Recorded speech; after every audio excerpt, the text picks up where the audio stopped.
కమ్మ రాజ్యంలో కడప రెడ్లు. అంటే కమ్మ రాజ్యం అంటే ఏంది? చంద్రబాబు నాయుడు ముఖ్యమంత్రి. అదంతా కూడా కమ్మ రాజ్యం ఆంధ్రప్రదేశ్. కమ్మ రాజ్యంలో కడప రెడ్లు. అంటే కమ్మ రాజ్యంలో రెడ్లు తిరగబడ్డారు. కడపకు చెందిన రెడ్లు ఎవరు అంటే జగన్మోహన్ రెడ్డి. సో కమ్మ రాజ్యంలో కడప రెడ్లు అనే సినిమా తీయడం. దానికి సెన్సార్ ఒప్పుకోకపోతే అమ్మ రాజ్యంలో ఆడబిడ్డలు అని పేరు మార్చుకొని మరి ఆయన సినిమా తీయడం జరిగింది. సో కమ్మ రాజ్యంలో కడప రెడ్లు అంటే కమ్మక కులం, రెడ్లు ఒక కులం. సో కులాల మధ్యలో చిచ్చు పెట్టే విధంగా రామ్ గోపాల్ వర్మ సినిమాలైతే తీశాడు. అంటే కమ్మ రాజ్యంలో కడప రెడ్లు బయటకొచ్చారు, నిరసన చేశారని. అంటే రెడ్లకు, కమ్మలకు మధ్య గొడవ పెట్టే విధంగా రామ్ గోపాల్ వర్మ సినిమా తీయడం.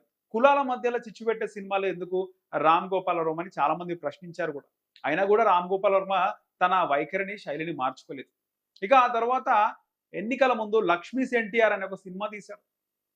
సో ఆంధ్రులకు ఆరాధ్య దైవం ఉన్నటువంటి నందమూరి తారక రామారావు గారిని ఆయన నెగెటివ్ షేడ్స్‌లో చూపించాడు.